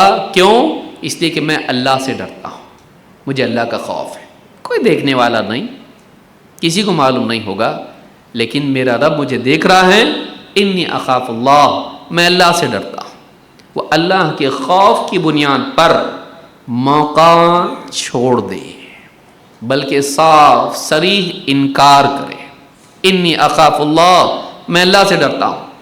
وَرَجُلٌ تَصَدَّقَ أَخْفَى حَتَّى لَا تَعْلَمَ شِمَالُهُ مَا تُنْفِقُ يَمِينُهُ، اور وہ شخص بھی کہ جو ایسا چھپا کے صدقہ دے کہ اس کے بائیں ہاتھ کو بھی معلوم نہ ہو کہ دائیں ہاتھ نے کیا دیا ہے. یہ انہیں مبالغہ ہے بیان کرنے میں، بہت چھپا ہے. ایسا چھپا کے صدقہ کرے کہ اس کے بائیں ہاتھ کو معلوم نہ ہو کہ دائیں ہاتھ نے، الٹے ہاتھ کو معلوم نہ ہو کہ سیدھے ہاتھ نے کیا دیا ہے. اور پھر کون؟ وَرَجُلٌ ذَكَرَ اللَّهَ خَالِيًا فَفَاضَتْ عَيْنَاهُ، اور وہ شخص جو تنہائی میں اللہ کو یاد کرے اور پھر اس کی آنکھوں سے آنسو بہنے لگے. کوئی دیکھنے والا نہیں، لیکن اکیلے میں اس کو اللہ یاد آئے کہ میرا رب ہے، میرا مالک ہے، میں نے کتنا حکم توڑا اس کا. ندامت کی وجہ سے، اس کے خوف کی وجہ سے، اگر پکڑ لے تو کیا ہوگا، یا پھر شوق کی وجہ سے کہ کب اللہ سے ملاقات ہوگی، کب اللہ کا دیدار ہوگا. کتنے احسانات اللہ کے ہیں، کتنا اچھا اللہ ہے، کتنے احسانات اللہ نے مجھ پر کیے. دین دیا اللہ نے مجھ کو، اور کتنی عافیت دی، جسم دیا، صحت دی، سب کچھ دیا اللہ نے. اس اللہ سے ملاقات ہوگی. یہ ساری دنیا کی نعمتیں کچھ نہیں اس کے سامنے، بلکہ جنت کی نعمتوں کے مقابلے میں بھی اللہ کا دیدار زیادہ جنتیوں کو اپنی طرف راغب کرے گا. تو اللہ کی محبت میں، اللہ کے شوق میں، اللہ کے خوف میں اپنے گناہوں پر ندامت سے رونے لگے. یہ جو لمحات ہیں یہ میسر نہ ہو انسان کو تو اس کی زندگی ریگستان ہے. اس کی تنہائیاں اگر اللہ کے ساتھ تعلق سے معمور نہ ہوں، بلکہ دنیا بھر کی خرافات دیکھنے میں موبائل فون ہی کے ساتھ وہ مشغول رہتا ہو، اپنے رب کے ساتھ مشغول ہونے کی بجائے وہ اس ڈیوائس کے ساتھ ہی ہر وقت مشغول رہتا ہو، بتائیے وہ زندگی میں کتنا کچھ کھو رہا ہے، اور اس کا اثر اس کے دل پر کتنا خراب ہو رہا اس کو نہیں معلوم ہے. اس کے ذہن پر اس کا کتنا برا اثر ہو رہا اس کو نہیں معلوم ہے. بہت بڑا بگاڑ ہے یہ. تو عبادات کا اہتمام، یہ دیکھیے ساری چیزیں کیسی ہیں، اس میں اخلاص کی شان ہے کہ کوئی نہیں دیکھ رہا ہے پھر بھی زنا سے بچ رہا ہے، چھپا کے دے رہا ہے، تنہائی میں اللہ کو یاد کر رہا ہے، اللہ کی بنیاد پر محبت کر رہا ہے، اللہ کی عبادت کے شوق سے اس کا دل مساجد سے جڑا ہوا ہے، عبادت اللہ کی. اور وہ جوان جس کی جوانی اللہ کی عبادت میں پروان چڑھی ہو. امام البخاری مسلم نے اس کو روایت کیا ہے. تو یہ عبادت ہے. نمبر 7 والدین کا احترام. ماں باپ پسند نہیں آتے. بچپن میں سب سے زیادہ پسند ماں باپ رہتے، بعد میں سب سے زیادہ ناپسند ماں باپ رہتے. بچپن میں کچھ بھی ہوا، گرا تو اماں ابا، دوڑ کے آیا تو اماں ابا، کچھ بھی اچھا کام کیا کودا تو اماں ابا. بعد میں وہ آواز دیں تو بھی جواب نہیں، وہ بات کریں تو موبائل فون میں بزی، وہ ڈانٹیں تو جھڑک کے جواب میں کیا ہے. بعد میں ایسا ہو جاتا کہ سب سے زیادہ ناپسند ہو. پھر دوست زیادہ پسند رہتا ان کے مقابلے میں. دوستوں کے بیچ میں بیٹھے تو بہت اچھا لگتا ہے، لیکن ماں باپ اچھے نہیں لگتے. سب سے خراب یہ لوگ ہیں. سب سے کم ٹائم ان کو دیتا، بچپن میں ہر وقت لپک کے ان کی طرف آتا ہے، بعد میں ان سے دور بھاگتا ہے. وہ بلائیں تو بھی جاتا نہیں. ماں باپ کا احترام. اچھا نوجوان، اللہ کے بعد اگر بندوں پر کسی کا حق ہے ماں باپ کا ہے. آپ پوچھیں گے رسول کا حق؟ رسول کا حق اللہ کے حق کے ضمن ہی میں آ جاتا ہے. عبادت اللہ کی، طریقہ رسول کا. لیکن اللہ کے حق کے بعد اللہ نے اپنے بعد کس کا ذکر کیا؟ وَقَضَىٰ رَبُّكَ أَلَّا تَعْبُدُوا إِلَّا إِيَّاهُ. تیرے رب نے فیصلہ کر دیا ہے کہ تم اللہ کے سوا کسی کی عبادت نہیں کرو گے. وَبِالْوَالِدَيْنِ إِحْسَانًا، اور ماں باپ کے ساتھ احسان کا سلوک کرو گے. ماں باپ دونوں کے ساتھ احسان کا سلوک کرو گے. اما یبلغن عندک الکبر احدہما او کلاہما. تیری زندگی میں اگر دونوں یا دونوں میں سے کوئی ایک یا دونوں بڑھاپے کی عمر کو پہنچ جائیں، بڑھاپے میں پہنچ گئے تو اور زیادہ ستاتے وہ لوگ. نہ بھی ستائیں تو اس کو تکلیف ہوتی ہے. ان کے کھانسنے کی تکلیف ہوتی ہے، ان کے بار بار دواؤں کی تکلیف ہوتی ہے، ان کے بڑبڑانے کی تکلیف ہوتی ہے، ان کی باتیں سننا بہت ناگوار گزرتا ہے، ان کی اصلاح نصیحت بھی بہت بوجھ بن جاتی ہے. بار بار ٹوکتے رہتے ہیں، ایسا مت کر، یہ کر، وہ مت کر. ان کا پھر بہت بوڑھے ہو جائیں، ان کا پیشاب پاخانہ، ان کا طے کرنا، ان کو سہارا دے کے ٹوائلٹ لے جانا بہت بوجھ بن جاتا ہے. اما یبلغن عندک الکبر احدہما او کلاہما فلا تقل لہما اف. اف تک مت بولنا ان کو. گالی دینا ماں باپ کو، ان کی بے عزتی کرنا.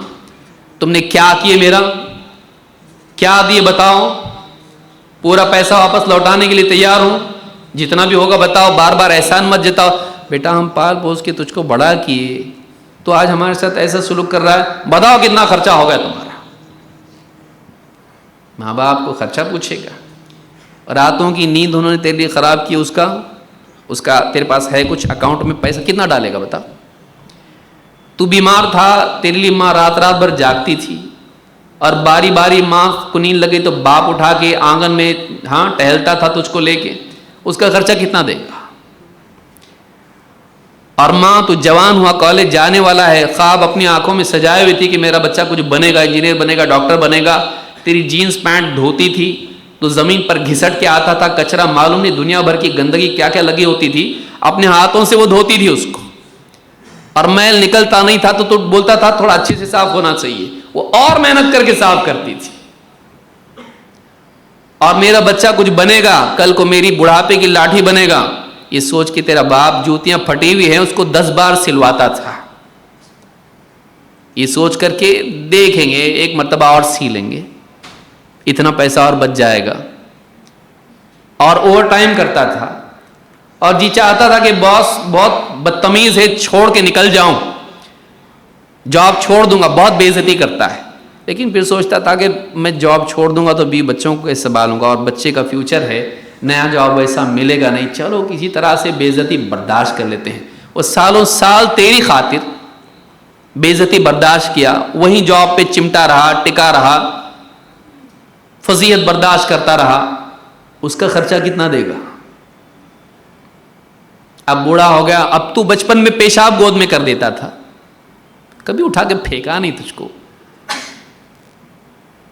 تو کیا نہیں قے کر دیتا تھا، کبھی تجھ کو پلنگ سے ڈھکیلا نہیں نیچے، کبھی گالی نہیں دی تجھ کو، نہ ماں نے دی نہ باپ نے دی، رات میں کبھی بھی اٹھ کے رونا شروع کر دیتا تھا اچانک، تھکا ہوا باپ ہے، ماں رات دن بھر کی تھکی ہوئی ہے، پھر بھی کبھی تجھ کو ڈانٹ ڈپٹ نہیں کرتے تھے، تجھ کو 1 کروڑ سے دوسری کروڑ پہ اٹھا دیتے تھے، تھپ تھپا دیتے تھے، اور آج اگر ان کی رات میں وہ جاگ جاتے ہیں اور کھانسنا شروع کرتے ہیں اور تیری نیند خراب ہوتی ہے تو ڈانٹتا ان کو.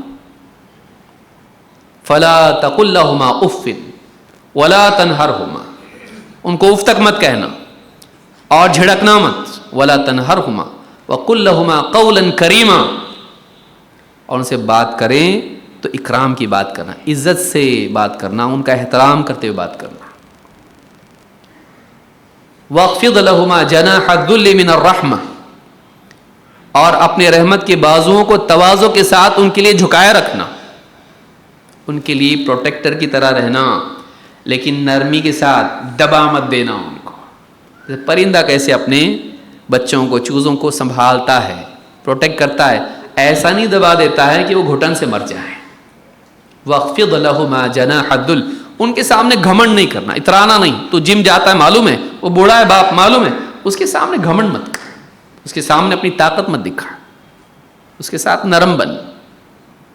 واخفض لهما جناح الذل من الرحمہ، رحمت کے ساتھ اپنے تواضع کے بازو کو جھکائے رکھ ان کے لیے. Be humble. وقل لهما قولا کریما واخفض لهما جناح الذل من الرحمہ وقل رب ارحمهما كما ربياني صغيرا. اپنی حد تک جو کر سکتا تھا کر، لیکن مسئلہ ان کا صرف دنیا کا نہیں آخرت کا بھی ہے، صرف تیرا معاملہ نہیں، اللہ والا بھی معاملہ ہے. اللہ سے بھی دعا کر رہا ہے، اللہ میں تو اتنا سب کچھ کر لیا، لیکن اللہ جب تیرے پاس آئیں تو بھی ان پر رحم کرنا. وقل رب ارحمهما كما ربياني صغيرا، اے اللہ جیسے بچپن میں انہوں نے مجھ کو پال پوس کے بڑا کیا، میری تربیت کی، مجھے پالا پوسا، اے اللہ تو بھی ان پر رحم کر. ان کا مجھ پر احسان ہے، تو بھی ان پہ احسان کر. میں احسان نہیں چکا سکتا ان کا، میں ان کا احسان نہیں چکا سکتا، بدلہ بہت دور کی بات، میں ان کے ساتھ ویسا کر بھی نہیں سکتا جتنا کرنا چاہیے. یہ ایٹیٹیوڈ ہوتا ہے مسلمان نوجوان کا. مغرب میں آپ دیکھیے، مغرب میں یہ نہیں ہے. ماں باپ بوڑھے ہو گئے ختم، وہ کرسمس کو ملنے آئے گا، نیو ایئر کو آئے گا، یا کوئی اور موقع ہوگا تب آئے گا ملنے. بوڑھا گھر میں رہیں گے وہ لوگ، یا اپنی زندگی جئیں گے، مرے جیے. بعض اوقات لاش مر کے پڑے رہتے ہیں، 2-3 کے بعد پاس پڑوسی والوں کو بدبو آتی تو معلوم پڑتا کہ مر گئے. کوئی پوچھنے والا تک نہیں، فون تک کوئی کرتا نہیں ہے. یہ حال عام طور سے وہاں پر ہے، نہیں ایسا نہیں ہے. اسلام ہے جو بوڑھے ماں باپ کو گھر کی زینت مانتا ہے. ان کا وجود ہمارے لیے خیر ہے، ان کے ذریعے اللہ تعالی ہم لوگوں کو خیر دیتا ہے. جو سماج میں غریب یا سماج میں کمزور بوڑھے ایسا طبقہ ہوتا ہے، ان کے ذریعے سے اللہ تعالیٰ امت کی مدد کرتا ہے. یہ اسلامی معاشرہ ہے جس میں بوڑھے کمزور مسکین یہ سماج پر بوجھ نہیں ہوتے ہیں، یہ سماج کے لیے اللہ کی طرف سے مدد کا ذریعہ ہوتے ہیں. کہ وہ جب تل ملا کے دعا کرتے ہیں ان کی دعا ہوتی ہے. کیونکہ آدمی جتنا تکلیف میں ہوتا ہے، جس حال میں ہوتا ہے، اس کی دعا میں ویسا کمال پیدا ہوتا ہے. باپ کی دعا اولاد کے حق میں قبول ہوتی ہے. ان کی دعا لینا، خدمت کرنا، کبھی پاؤں دبا دیا، کبھی ان کے ساتھ، بلکہ بہت سارے ماں باپ کو جیسے کچھ کر مت، خالی تھوڑی دیر بیٹھ ہمارے پاس، جا مت. تو بیٹھا تو اچھا لگتا ہے، ان کے ساتھ بیٹھنا، بات کرنا. بعض اوقات اولاد کو ماں باپ کا پاس بھی معلوم نہیں ہوتا، اتنا ٹائم نہیں اس کے پاس، بہت بزی ہے. کبھی بیٹھ کے ان کی بات سنتا نہیں، اب پھر لگایا واپس سے، بند کرو تمہارا، کچھ کام کی بات کر. ان کا سنو، اس کے پاس اس کی دل کے اندر جتنی باتیں ہیں وہ بتانا چاہتا ہے، سن بیٹھ کے. اس دنیا کا مشکل ترین کام ہے کسی کی بات سننا. کوئی سن نہیں رہا ہے، سب بول رہے ہیں. سننا بہت ضروری ہے. بیٹھو ماں باپ کے پاس، بولنے دو ان کو، سنو ان کی بات کو، ان کا دل ہلکا ہوتا ہے. کچھ چاہتے نہیں آپ سے وہ، کیونکہ تم سے لے کے وہ انجوائے بھی نہیں کر سکتے. ان کی عمر ایسی ہو گئی ہے کہ کچھ نہیں چلتا ان کو، ابھی کھانے میں بھی نہیں، پہننے میں بھی نہیں، کچھ انٹرسٹ ہی نہیں ان کو. گنتی کے دن ہے، تھوڑی تیری ہمدردی ان کو مل جائے بس ہے نا. اور کیا ہے، تیرا پیسہ جاتا اس میں؟ کچھ جاتا تیرا اس میں؟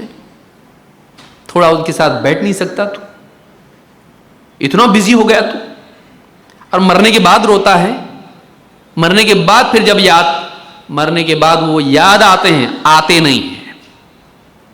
پھر آدمی سوچتا ہے کہ کاش کہ وہ ہوتے ہیں. جب تک ہیں ان کی قدر کر. اچھا نوجوان وہ ہے جو ماں باپ کی قدر کرتا ہو، ان کا احترام کرتا ہو، ان سے محبت کرتا ہو، ان کی خدمت کرتا ہو، ان کی عزت کرتا ہو، ان کے ساتھ اچھا سلوک کرتا ہو، ان کی ضروریات ان کو فراہم کرتا ہو. یہ اگر زندگی میں ہے، یہ انسان کامیاب ہے، یہ نوجوان کامیاب ہے. تو والدین، اللہ کے نبی صلی اللہ علیہ وسلم کی حدیث آپ سنیے، میں سمجھتا وقت ہو رہا ہے. آپ فرماتے ہیں اثنان یعجلہم اللہ فی الدنیا، دو گناہ ایسے ہیں کہ اللہ تعالیٰ ان کی سزا دنیا ہی میں جلدی جلدی دے دیتا ہے، آخرت تک ٹالتا نہیں اس کو. دو گناہ ایسے ہیں کہ اللہ تعالیٰ ان کی سزا دنیا ہی میں جلدی جلدی دے دیتا ہے. یعجلہم اللہ فی الدنیا البغی وعقوق الوالدین. بغی ظلم و زیادتی، اور بعض علماء نے کہا زناکاری. البغی ظلم و زیادتی، سرکشی، ٹرانسگریشن جس کو آپ کہیں. البغی وعقوق الوالدین، اور ماں باپ کے ساتھ بدسلوکی. ماں باپ کے ساتھ بدسلوکی، اللہ اس کی سزا دنیا ہی میں دے دیتا ہے. پھر آدمی بیٹھ کے بولتا ہے مولوی صاحب معلوم نہیں، سب کوشش کرتا اور سب کچھ کرتا لیکن کیوں نہیں ہو رہا، میرا سکسیس کیوں نہیں ہو رہا؟ کسی نے کچھ جادو وادو کیا ہے کیا؟ جادو نہیں کیا ہے، تیری اپنی نحوست ہے. تو نے کہیں نہ کہیں ماں باپ کا دل توڑا ہے، تو ماں باپ کے ساتھ صحیح نہیں ہے. بعض اوقات ایسا بھی ہوتا ہے، کئی اسباب ہو سکتے ہیں، ضروری نہیں یہ، لیکن کبھی کبھی یہ بھی سبب ہوتا ہے. جا ماں باپ کو راضی کر، ماں باپ کے ساتھ اچھا سلوک کر.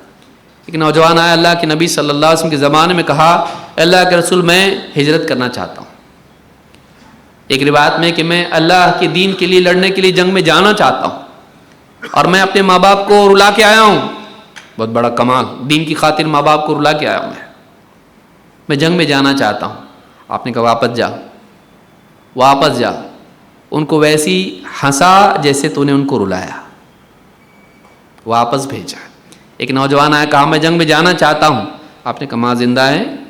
کہا جا، ماں کی خدمت کر، اس کے قدموں تلے جنت سے. اس کے قدموں تلے جنت، یعنی جنت وہاں نہیں ہے. جیسے اللہ کے نبی صلی اللہ علیہ وسلم کیا فرمایا جنگ کے بارے میں، کہا کہ جنت تلواروں کے سائے میں ہے، وہاں نہیں ہے. لیکن وہ عمل کر جو وہاں مطالبہ ہے. ماں کی خدمت کر، ماں کے ساتھ تواضع سے پیش آ، اس کی قربت اختیار کر، تیرے لیے جنت کا راستہ یہ ہے. تو آپ دیکھیے ماں باپ کا مقام موجودہ دور میں یہ بڑی مصیبت ہے کہ جو نئی جنریشن ہے وہ اپنے بڑوں کی عزت نہیں کر رہی ہے، اپنے بزرگوں کی، بڑوں کی، خاص کر کے ماں باپ کی احترام نہیں. ہمارے اسلام میں ایسا نہیں ہے. ابو ہریرہ رضی اللہ عنہ نے دیکھا ایک نوجوان کو، کہا یہ کون ہے؟ کہا میرے والد صاحب ہیں. کہا ان کے آگے مت چلنا، ان سے پہلے مت بیٹھنا، ان کا نام لے کے مت پکارنا. بعض اوقات کیا ہوتا ہے، گھر میں کچھ ٹھنڈا گرم ہو گیا معاملہ، مسٹر فلاں باپ کو بولتا ہو، بدتمیزی سے پیش آتا، باپ سے نام لے کے پکارتا ہے، کبھی گالی تک دے دیتا ہے، کبھی ہاتھ اٹھا لیتا ہے. نہیں، یہ ہماری تہذیب نہیں، ہمارا طریقہ نہیں، ہمارا رہن سہن نہیں ہے. یہ مغرب کو دیکھ کر متاثر نہ ہو، ہمارا اخلاق یاد رکھیں. ہمارا اخلاق یہ ہے، اور اس کے ذریعے سے اللہ تعالیٰ بعض اوقات، دیکھیے میں نے جیسے شروع میں بھی کہا، اللہ تعالیٰ بعض اوقات مواقع ایسے دیتا ہے کہ بہت سارے صلاحیت والے ان کو موقع نہیں ملتا ہے. اور آپ نے دیکھا ہوگا، یہ بھی میرے ساتھ پڑھتا تھا، میں اس کے ساتھ پڑھتا تھا، اور یہ کچھ بھی نہیں تھا یہ، اور میرے مارکس زیادہ تھے، میرے پیچھے بیٹھ کے کاپی کرتا تھا، یہ میری کاپی کرتا تھا، لیکن آج اس کی کمپنی میں میں جاب کے لیے جا رہا ہوں.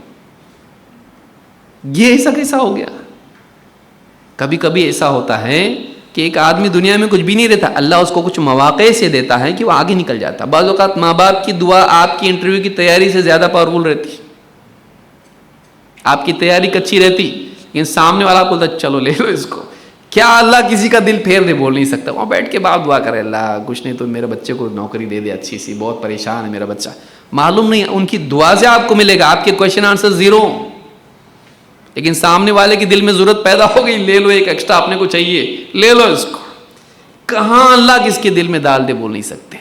تو صرف آپ اسباب کے چکر میں مت پڑیے، ماں باپ کی دعا لیجیے، ماں باپ کی دعا لیجیے. اور ماں باپ کی دعا ویسے بھی ملتے رہتی ہے، بد دعا مت لیجیے، ماں باپ کی بد دعا مت لیجیے. وہ بدقسمت انسان ہے جس کو اس کے ماں باپ بد دعا دے دیں. وہ بدقسمت ہے جس کو ماں باپ خود بولے یہ نہیں پیدا ہوتا تو اچھا تھا، مصیبت پیدا ہو گئی ہمارے گھر میں. بتائیے کتنی بدقسمتی انسان کے لیے. اخلاق اپنا اچھا بنائے. ساری دنیا سے دوستوں سے اچھا ہے، ماں باپ سے اچھا نہیں. کیا فائدہ تیرا؟ کمپنی میں کاؤنٹر پہ کھڑا ہوا ہے، ہلو ہاں آپ کو کیا چاہیے بتائیے. میں کیا بہت صبر کر رہا ہوں، ان کو برداشت کر رہا. کسٹمر کو 5 روپے کے لیے کاؤنٹر پہ 10 بار اس کو کپڑے کھول کے دکھا رہا ہے، یہ وہ اس کو جوتے نکال کے دکھا رہا ہے، برداشت کر رہا ہے اس کو. ماں باپ کو برداشت نہیں کرتا تو جنہوں نے پال پوس کے بڑا کیا، تیری پھالیاں بدلی انہوں نے، ان کو برداشت نہیں کر سکتا تو. اور 5 روپے کے لیے ایک ایرے غیرے کو آپ برداشت کر رہے ہیں. سوچئے یہ ہمارا موجودہ دور ہے. ماں باپ کو برداشت کیجئے، برداشت کیجئے ان کو جیسے بھی ہوں. پرفیکٹ نہیں ہو، کسی کے ماں باپ پرفیکٹ نہیں ہے، وہ فرشتے نہیں ہیں ایک دم. ان کے اپنے فالٹس ہیں، ان کی اپنی کمیاں ہیں، ان کے اپنے جرائم بھی ہوں گے. پاس میں انہوں نے گڑبڑ بھی کی ہوگی بہت کچھ، لیکن کچھ بھی ہو اپنا نام ہٹا سکتے ہیں ان کے نام سے. آپ باپ تو وہی ہے نا، ماں تو وہی ہے نا. ان کی خدمت کیجئے، ان کے لیے استغفار کیجئے، ان کے ساتھ اچھا سلوک کیجئے. آخری وقت میں آپ سے خوش خوش جائیں، دعا دے کے جائیں، آپ کا بیڑا پار ہے. ماں باپ کی دعا لینا چاہیے. حدیث میں بھی ہے کہ دعا باپ کی اللہ تعالیٰ رد نہیں کرتا اولاد کے حق میں لینا. ماں کی دعا تو ماں ہے. 3 بار بتایا میرے اچھے سلوک کا سب سے زیادہ حقدار کون ہے؟ ماں. نبی صلی اللہ علیہ وسلم سے آدمی پوچھ رہا ہے کہ اس کے بعد کون؟ کہ ماں. اس کے بعد کون؟ کہ ماں. کہ اس کے بعد؟ کہ باپ. 3 مرتبہ کون؟ ماں. اس کے بعد باپ. علماء نے کہا ایسا کیوں؟ کہ 3 تکلیفیں ایسی جو ماں ہی برداشت کرتی ہے، باپ نہیں. حمل کی تکلیف، پیٹ میں لے کے گھومتی ہے 9 مہینے تک، ماں. بچہ پیدا ہوتا ہے وہ تکلیف، باپ نہیں ماں. اور اس کے بعد 2 سال تک دودھ پلاتی ہے، سینے سے چمٹائے رکھتی ہے، ماں. باپ نہیں ہے اس میں. باپ کی اپنی قربانی ہے، وہ زیرو نہیں ہے، 4تھے نمبر پہ آ رہا وہ بھی. لیکن 3 چیزیں ایسی ہیں جو ماں باپ ولادت کی تکلیف برداشت نہیں کر سکتا.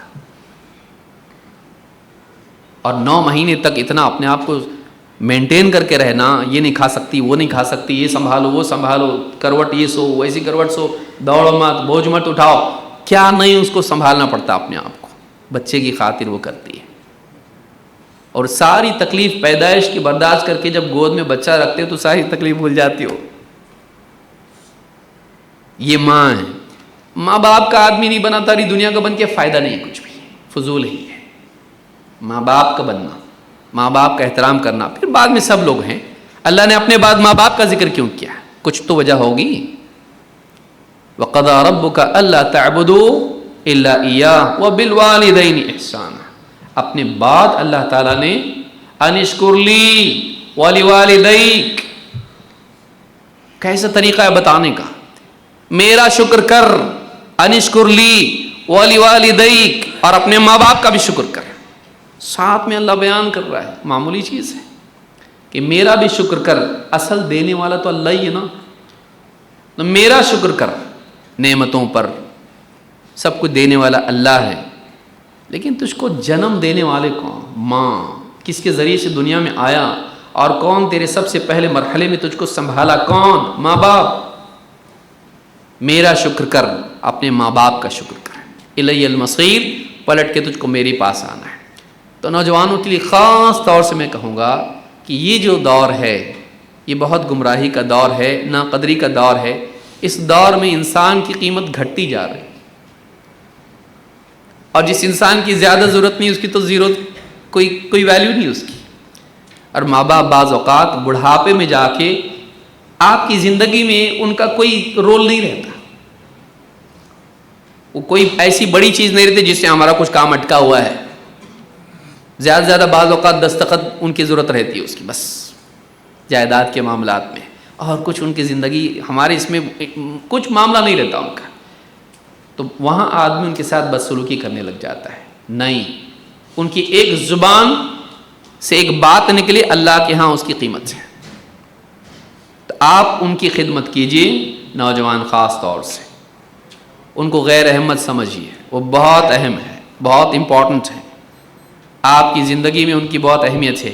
ان کے ساتھ اچھا سلوک کیجیے، ان کا اکرام کیجیے، ان سے محبت سے پیش آئیے، ان کی کمیاں ہیں نظر انداز کیجیے۔ اگر نصیحت کی آپ دیکھیے ابراہیم علیہ السلام کو باپ شرک کرتا ہے، یا ابتی یا ابتی یا ابتی، کتنی باپ کو نصیحت کر رہے ہیں، باپ بول رہا جا نہیں تو پتھر مار کے ختم کروں گا تجھ کو میں، لیکن پھر بھی کہہ رہے ہیں قال سلام علیک، تم پر سلامتی ہو، اور میں اللہ سے تمہارے لیے مغفرت کی دعا کروں گا۔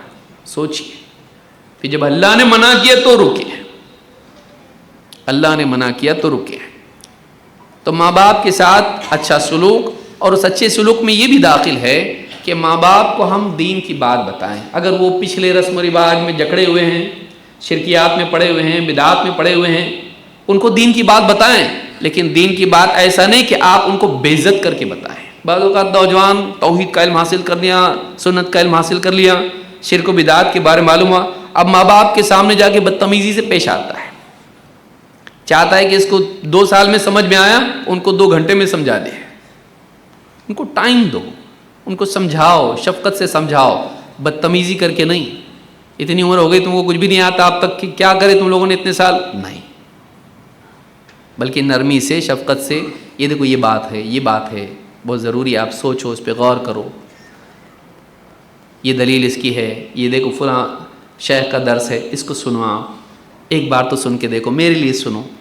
پیار محبت سے ان کو سمجھانا، شفقت سے سمجھانا، سلیقے سے کام کرنا انسان کو اللہ سے بھی قریب کرتا ہے اور بندوں کے دلوں میں راستے پیدا کرتا ہے۔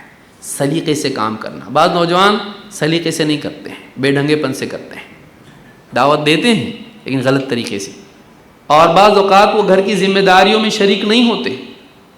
باپ بوجھ اٹھا کے لاتا ہے مارکیٹ سے، یہ کبھی اس کے ہاتھ سے اٹھا کے کچن تک بھی نہیں لے کے جاتا۔ ماں دنیا کا گھر میں کام کاج کرتی ہے، بیٹی اوندھی پڑے رہے گی، بالکل نہیں دیکھے گی ماں کیا کر رہی، بہت پڑھ رہی ہے، ڈاکٹر بننے والی، انجینئر بننے والی ہے، کچھ کام کاج میں ہاتھ نہیں بٹائے گی۔ اور پھر 4-5 انٹرنیٹ پہ ویڈیو دیکھے، ماں باپ کو لیکچر دینا شروع کیا، ماں بولتے بولو اور ختم کرو، تمہارا ایک کام تو کرتے نہیں ہو، کچھ گھر میں ایک ذمہ داری تمہاری نہیں ہے، اور ہم کو بھاشن دے رہے ہو، پہلے یہ کرو اس کے بعد بات کرو۔ نہیں مانتے ماں باپ۔ اولاد اگر گھر کی ذمہ داریوں میں خدمت کرنے والی نہ ہو، اس کی تقریر دل پہ اثر کرتی نہیں۔ آپ گھر کے کاموں میں ہاتھ بٹائیں، خدمت کریں، بات مانیں، اکرام کریں، اس کے بعد آپ کوئی بات رکھو گے۔ جب آپ گھر کے اندر ایسٹ ہو، گھر کی ذمہ داریوں میں آپ کا کوئی یوگدان ہے، آپ بوجھ نہیں ہو گھر میں، تو آپ کی بات سنی جائے گی۔ آپ بوجھ بنے پڑے ہو، آپ اپنے حساب سے اٹھتے ہو، اپنے حساب سے سوتے ہو، کھاتے پیتے ہو، اور آپ کی پلیٹ تک وہیں پڑی رہتی ہے، اور آپ پلیٹ اٹھا کے تک نہیں رکھ سکتے کچن میں، اور آپ یہ چاہ رہے ہو کہ ماں باپ آپ کی بات سنیں، کیسا ہوگا؟ آپ اپنی خدمت نہیں کر سکتے، ان سے ساری خدمت کروا رہے ہو، اور آپ ان کو تلقین کر رہے ہو، نصیحت کر رہے ہو، بولے کہ یہ دین ہے، یہ سکھاتا ہے دین تمہارا۔ وہ آپ سے بدظن ہوں گے، آپ کی وجہ سے، آپ کی دعوت سے بدظن ہوں گے۔ نوجوان کو چاہیے کہ وہ اپنے اخلاق کو دیکھے، گھر کے اندر خدمت کرے، ان کے ساتھ اکرام سے پیش آئیں، پھر ان کو جب دعوت دے گا تو اس کی دعوت کا وزن رہے گا۔ اللہ رب العالمین ہم سب کو سمجھ عطا فرمائیں، اور خاص طور سے نوجوانوں کو اللہ تعالیٰ نیک توفیق عطا فرمائے۔ یہ قوم کا سرمایہ ہے، ہمارے نوجوان قوم کا سرمایہ، بہت قیمتی ہیں، ہر نوجوان قیمتی ہے، معلوم نہیں اللہ تعالیٰ کس کے ذریعے سے کیا کام لے۔ معلوم نہیں کون کس کی ہدایت کا ذریعہ بنے، معلوم نہیں کون دین کے لیے کیا نفع، امت کے لیے کتنی خیر بنے۔ اگر کچھ نہیں تو کچھ نہیں، اپنے خاندان کے لیے بن سکتا ہے کچھ نہ کچھ خیر، لیکن وہ اپنی قدر جانیں، اپنی جوانی کی قدر جانیں اور اپنی زندگی کو صحیح کرنے کی فکر کریں۔ اللہ رب العالمین ہم سب کو نیک توفیق عطا فرمائیں اور کتاب و سنت کے مطابق جینے کی توفیق عطا فرمائیں۔ اقول ھذا واستغفر اللہ لی ولکم۔